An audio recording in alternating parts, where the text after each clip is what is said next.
বড় ভাই কিছু কথা বলবো। তারপর আমি একটা কথা বলতে চাই যে আমাদের এম্বাসি আমাদের পাসপোর্ট আরবাবের কাছে থাকে। যখন আমরা ধরা পড়ে যাই তখন আমরা জেলে 8 থেকে 9 মাস বা 1 বছর জেল খাটি। তারপরে যখন আমরা দেশে আসতে চাই আমাদের টিকিটের টাকা দেয়, তখন আমরা পাসপোর্টের জন্য আসতে পারি না। তখন আমরা দেখা যাচ্ছে পাসপোর্ট আরবাবের কাছে চাইতেছি, আরবাব টাকা চাইতেছে বা পাসপোর্ট দিতেছে না, বাড়াইতেছে। তার কারণে আমরা পুলিশের কাছে আবেদন করি। পুলিশ আবেদন করার পরে দিয়ে বলতেছে যে এম্বাসির আউটপাস আসলে তোমাদেরকে দেশে পাঠাইতে হবে, কিন্তু আমাদের এম্বাসি আমাদের জন্য কোনো কাজ করতেছে না। আমাদের এম্বাসি যদি আমাদেরকে আউটপাস দেয় বা আমাদেরকে দেখে, তাহলে আমাদেরকে কিন্তু এত সাজা দেয় না বা আমাদেরকে দ্রুত আমাদের দেশে পাঠিয়ে দেয়।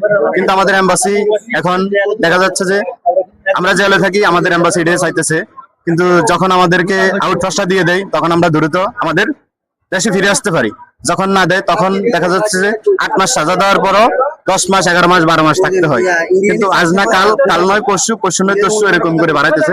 তারপর আমি এম্বাসির কাছে একটা অনুরোধ, আমাদের হাজার হাজার বাঙালি ধুকুম জেলে, মাহুদ জেলে, হাইমা জেলে, কইমা জেলে অনেক বাঙালি আছে, কিন্তু তাদের পাসপোর্টটা তাদের কাছে নাই, তাদের আরবাবের কাছে। কিন্তু আপনারা যদি দয়া করে আমাদের বাঙালি ভাই, কিন্তু আপনারা আউটপাসটা যদি দ্রুতভাবে কাজটা করে দেন, তাহলে ঠিকই আমাদের ভাইরা আমাদের জায়গায় আসতে পারবে। কিন্তু আমরা টাকা দিয়েও পতাকা সবকিছু কমপ্লিট মজুদ, তারপর আমরা জেল কাটতে হয়। কিন্তু তারপরে আপনারা আমাদের কাছে একটু দেখবেন আমাদের ভাই বোন যাতে দ্রুত আসতে পারে। কিন্তু আমরা বিনা টাকা ওই দেশে যাই নাই, 3 লাখ টাকা খরচ করে ওমানে গেছি।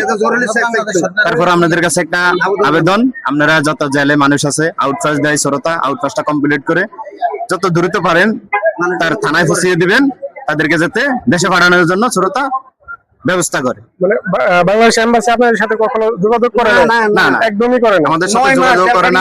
আমরা যখন আউটপাসের জন্য আবেদন করি তখন শ্রোতা কইতেছে যে তোমাদের বাঙালি এম্বাসি তোমাদের জন্য কাজ করে না।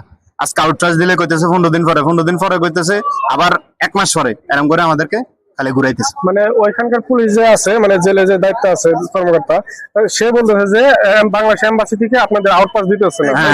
কাজ করে না। আমরা কি করতাম? তাই তো হিসাবে আর কি বলা যায় যে এম্বাসি মানে কাজই করতেছে না। মানে আপনার সাথে আসলে হিসাবে আমি যত জানি বাইরে যে এম্বাসি গুলো আছে, এগুলা যে জেল গুলো আছে ওইখানে বাঙালি সব দেখা করে, যে কথা বলে এম্বাসির লোক।